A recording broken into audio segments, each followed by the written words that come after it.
उसके लिए तो कल तक का आपको इंतजार करना पड़ेगा भाई, सारे मीडिया के साथियों को। बट निश्चित रूप से हम एक थीम के साथ बजट को प्रस्तुत करेंगे और ज्ञान जो पहले बजट में प्रस्तुत किया गया था, गरीब, युवा, अन्नदाता और नारी, उसके कल्याण के लिए समर्पित बजट होगा। उसकी रणनीति पिछले बार गति थी, इस बार कुछ अलग रणनीति के साथ हम आएंगे।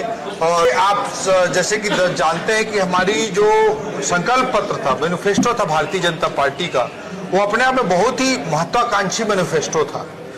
चाहे हम धान खरीदी में 3100 रुपए की बात करें, चाहे हम करीब 70 लाख महिलाओं को, माताओं को, बहनों को महतारी वंदन योजना देने की बात करें, चाहे जैसे कि हमने संकल्प पत्र में कहा था कि 18 लाख गरीबों को आवास दिया जाएगा, जिसकी संख्या बढ़ते हुए 26 लाख को पार करने जा रही है, चाहे 2 साल के बोनस के भुगतान की बात हो 12 लाख किसान भाइयों को, ऐसे बहुत महत्वाकांक्षी मैनिफेस्टो था, संकल्प पत्र था।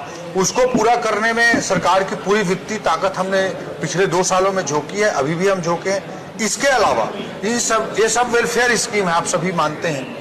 तो ये वेलफेयर स्कीम भी लोकतंत्र में जरूरी होते हैं कि समाज के आखिरी तबके पर खड़े व्यक्ति को, चाहे वो युवा हो, चाहे महिला हो, चाहे किसान हो, चाहे गरीब आवासहीन हो, उन सब के दृष्टिकोण से अत्यंत आवश्यक होता है। तो उसको तो हमको लोकतांत्रिक दायित्वों के तहत, अपने मैनिफेस्टो के संकल्प पत्र के दायित्वों के तहत पूरा करना ही है। इसके अलावा जो शहर विकास है, कैपिटल सिटी को ग्रोथ कराना है, औद्योगिक नीति अच्छी लाकर उद्योगों का ग्रोथ कराना है, स्टेट कैपिटल रीजन बनाना है, चाहे इस तरह की जो चीजें, चाहे मेट्रो की बात हो, इस तरह की चीजों को भी हम आगे बढ़ाने का प्रयास कर रहे हैं। इसके अलावा रिफॉर्म्स पर बहुत फोकस है। जैसे आदरणीय नरेंद्र मोदी जी रिफॉर्म से परफॉर्मेंस की बात करते हैं, तो रिफॉर्म से ही किसी अर्थव्यवस्था में तेजी से परिवर्तन आ सकता है। तो उस पर भी बहुत बड़ा फोकस बजट का होगा।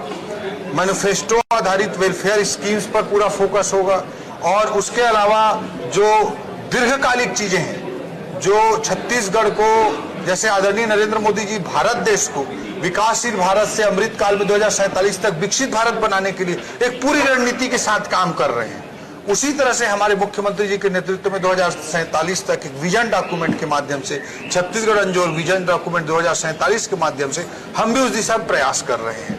तो उस दृष्टिकोण से, एक विकासशील छत्तीसगढ़ को विकसित छत्तीसगढ़ बनाने के दृष्टिकोण से जो कदम आवश्यक हैं, उनके भी स्टेप्स, उनसे संबंधित कदम भी आपको बजट में दिखाई देंगे। मंत्री जी,